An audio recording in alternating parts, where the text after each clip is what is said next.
Halo, ketemu lagi dengan saya Sandi Alfa Wigaharsa, mahasiswaku. Kita pada kesempatan kali ini akan membahas tentang gagal ginjal kronis.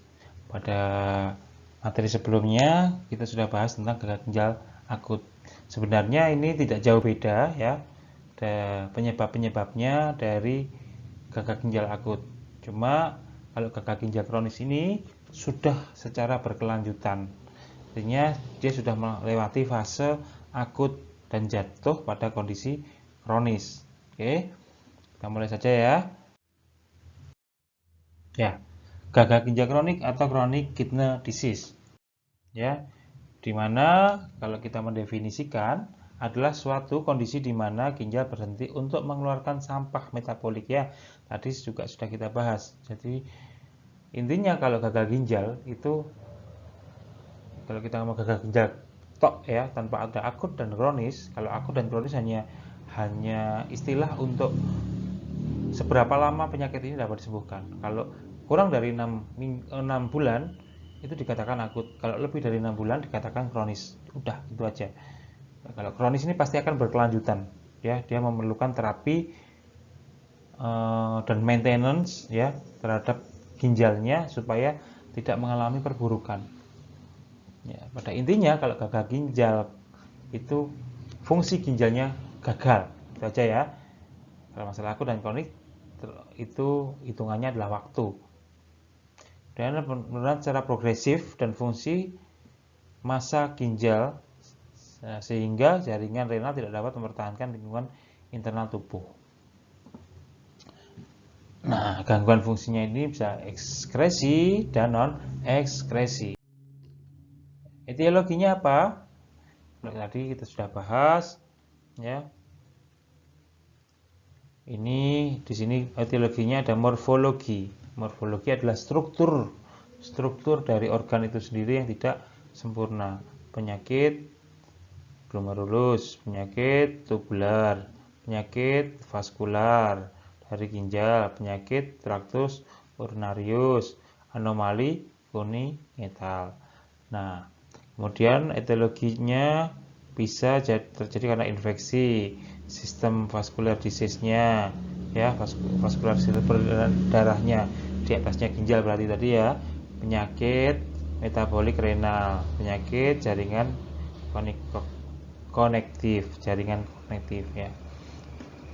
Next, patofisiologinya ya bersama sih sebenarnya.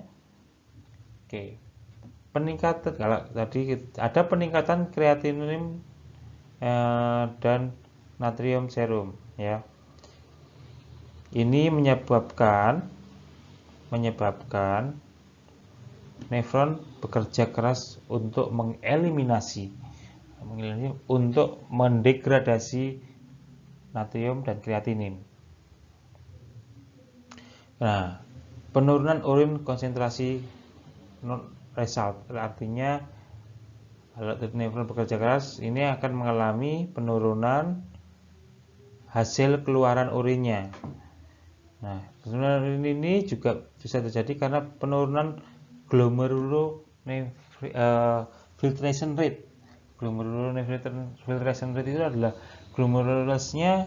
Tadi karena kita ngomong di ginjal ada bagiannya glomerulusnya itu mengalami penurunan, penyaringannya kurang, ya.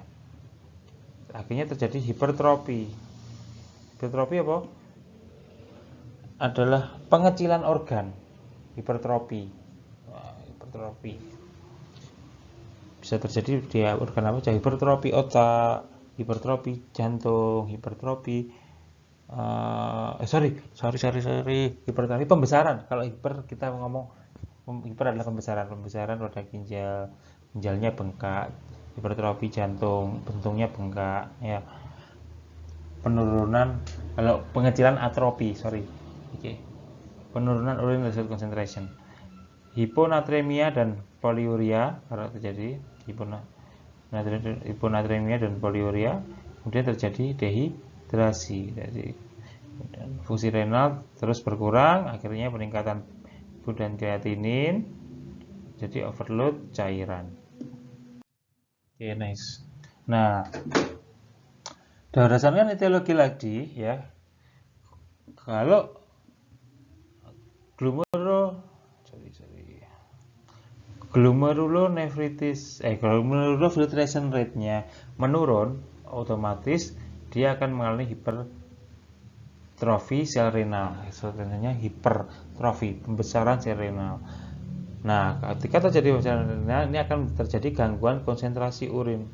Otomatis ya, karena renalnya bengkak, akhirnya konsentrasi urin ini terganggu. Zat yang seharusnya terbuang tidak ikut terbuang, masih di dalam tubuh, yang seharusnya masih disimpan di dalam tubuh, dibutuhkan tubuh, tapi ikut terbuang. Jadi itu, sehingga menjadi fungsi ginjal ini, penurunan fungsi ginjal secara lebih lanjut, rusaknya lebih lanjut, progresif. Nah, apabila fungsi ginjal ini mengalami penurunan, maka akan terjadi gangguan fungsi ekskresi ya. Gangguan tadi kan sudah kita bahas ya di depan tadi, di gagal ginjal akut maupun yang di depan tadi, ginjal memiliki fungsi ekskresi dan non ekskresi. Kalau terjadi penurunan ginjal, berarti akan terjadi kerusakan di fungsi ekskresi atau gangguan di fungsi ekskresi maupun di fungsi non ekskresi.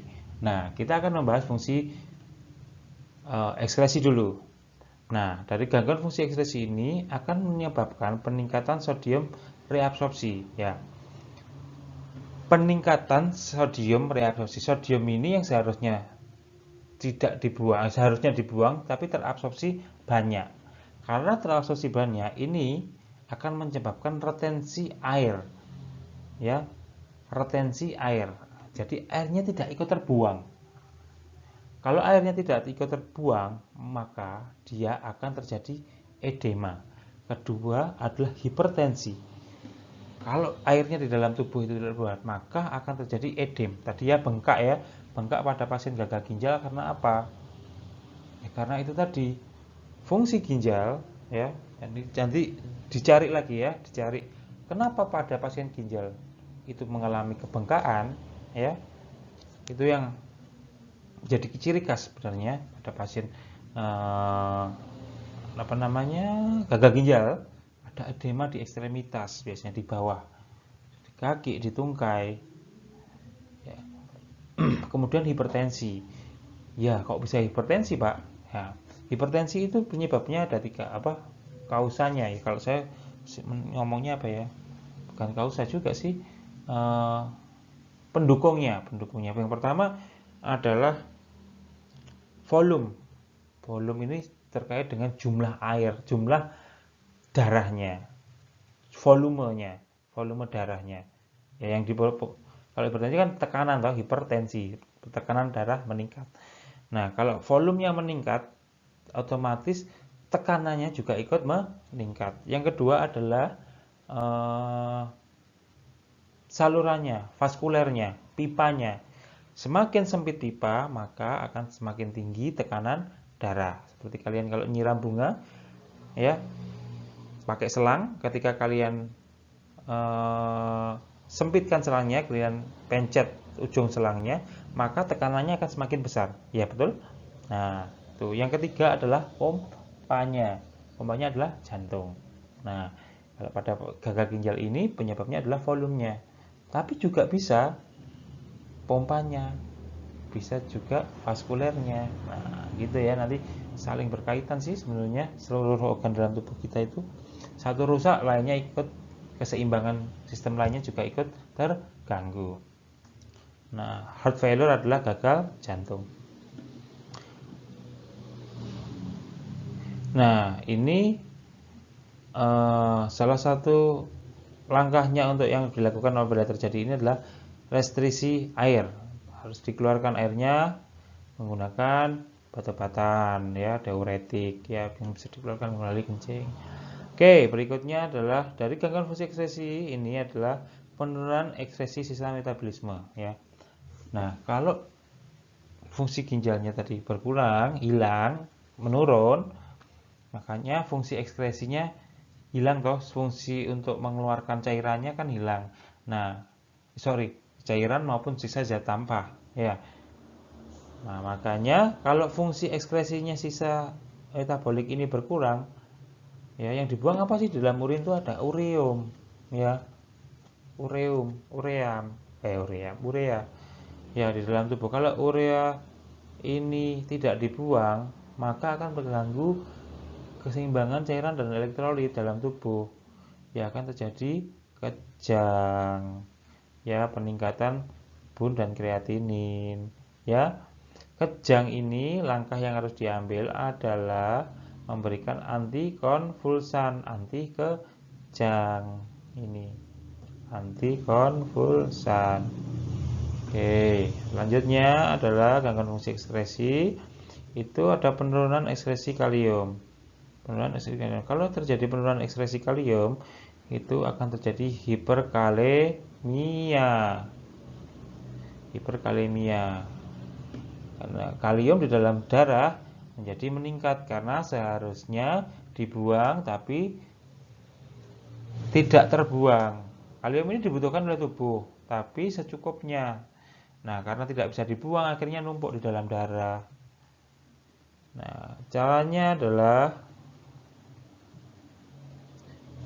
meretrisi kalium ke binding agen. Jadi memberikan cairan untuk meretrisi kalium di dalam tubuh. Gangguan fungsi ekskresi lainnya adalah penurunan ekskresi fosfat. Kalau fosfatnya ada di dalam tubuh banyak, terjadi hiperfosfatemia, sehingga langkah yang harus dilakukan adalah fosfat binding agen. Ya, harus memberikan obat-obatan atau cairan yang untuk dapat mengekskresi atau mengeluarkan fosfat. Yang berikutnya adalah penurunan ekskresi hidrogen. Ya, dalam tubuh.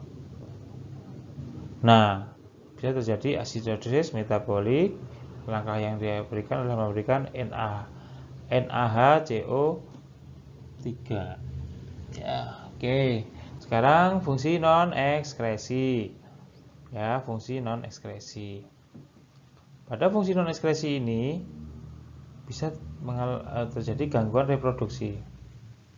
Ya, kok bisa terjadi gangguan reproduksi? Bisa.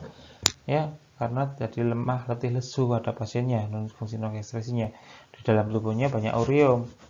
Ya, tubuhnya terasa tidak enak. Bau nafas juga tidak enak ya.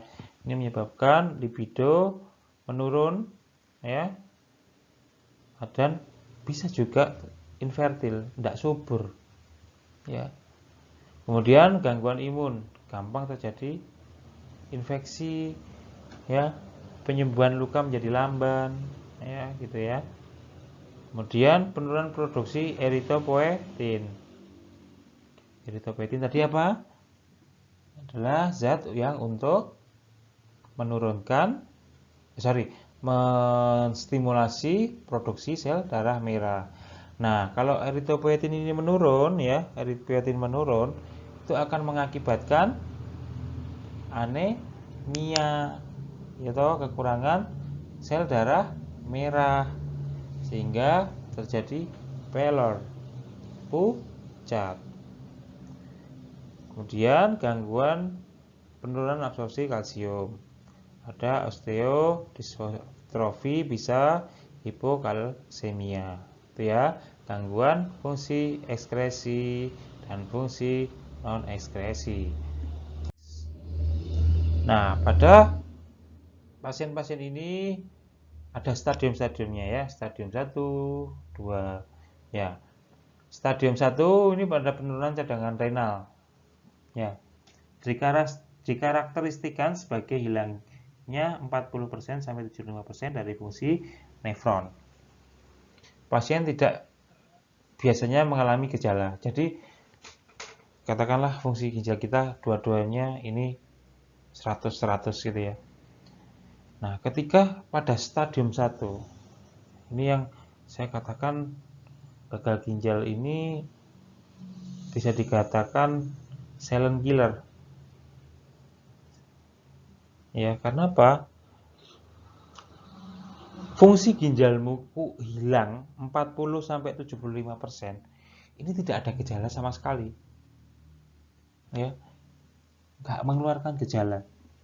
kita tidak tahu gejala kita masih tidak ada tanda-tanda apa-apa, tidak merasakan gejala-gejala apa-apa, fungsi ginjal kita sekarang sudah sampai berapa persen yang masih berfungsi. Ini loh hilang 40 sampai 75%. Pasien tidak mengalami gejala apapun. Next, stadium 2, insuficiensi renal terjadi ya. Insuficiensi renal terjadi ketika 75 sampai 60% dari fungsi nefron ini hilang. Baru menunjukkan gejala itu 75 sampai 90% fungsinya ginjal itu hilang. Itu ditandai dengan kreatinin dan bunnya ini meningkat dengan hasil labnya. Sudah 75 ke atas loh. Ini baru terdeteksi, bisa terdeteksi. Gitu ya. Stadium 3 atau yang bisa dikatakan dengan ESRD atau end-stage renal disease. Stadium akhir dari chronic renal failure. Terjadi ketika terdapat kurang dari 10% nefron yang berfungsi. Stadium ini semua regulasi bisa normal, ekskresi fungsi normal dari ginjal mengalami gangguan berat.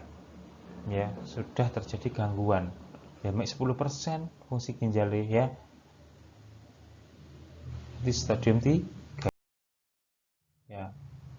Gangguan fungsi ginjal klinis ini bisa diketahui jadi dari tanda gejala, pemeriksaan fisik, dari laboratorium ureum meningkat, kreatininnya meningkat, asam urat meningkat ya. Nah, cara untuk mengetahui tes kreatinin kreatinin melalui fungsi laju filtrasi glomerulus ya. Tes kreatinin ini kreatinin urin ya dari hasil lab kreatinin ini tadi ya. Kan hasilnya miligram per desiliter dikali volume urin dalam 24 jam ya. Per kreatinin serum dikali 1440. Itu adalah untuk tes clearance kreatinin. Berikutnya menggunakan rumus Kirchhoff-Gault. Ini yang biasa digunakan untuk melihat laju filtrasi glomerulusnya. Tuh, ketutupan ini ya. Umur 140 dikurangi umur kali berat badan. Ya, dalam kilogram. 72 kali kreatinin serum. Hasil lab kreatinin. Next. Manifestasi klinis ya. Neurologi itu jadi weakness, fatigue, jadi lemes, ya, keletihan, ya, tidak mampu konsentrasi. Pada integumen, gray brown skin color. Jadi apa ya, putih-putih di kulit gitu loh ya, bekisi kering ya. Kayak kata orang Blitar bekisi ya. Flaky skin, kuku rapuh, penebalan pada rambut. Pada kardiovaskuler, tanda gejalanya hipertensi, beating edema, periorbital edema, bengkak ya di periorbitalnya, bengkak di sini. Kemudian perikarditis, hiperkalemia, hiperlipidemia, kemudian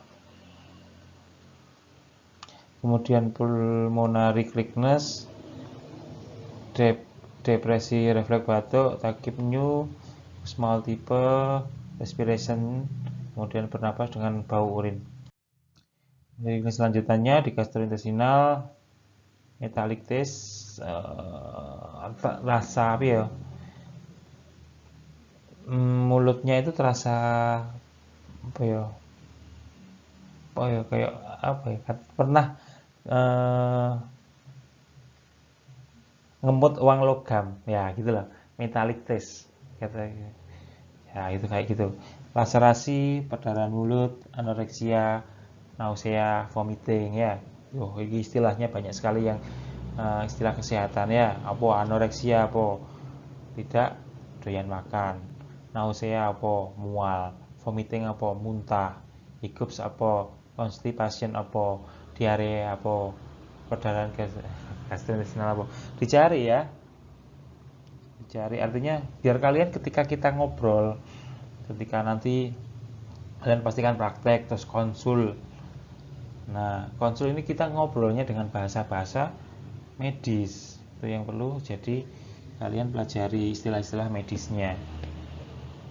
Kemudian reproduksi, aminorea, ya, testicular atrofi, muskuloskeletal, nyeri keram otot bisa terjadi. Ini yang sering terjadi, keram otot, hilang kekuatan otot renal.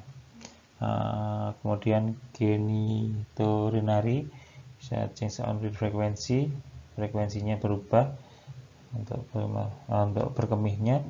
Hematuri bisa kencing darah juga.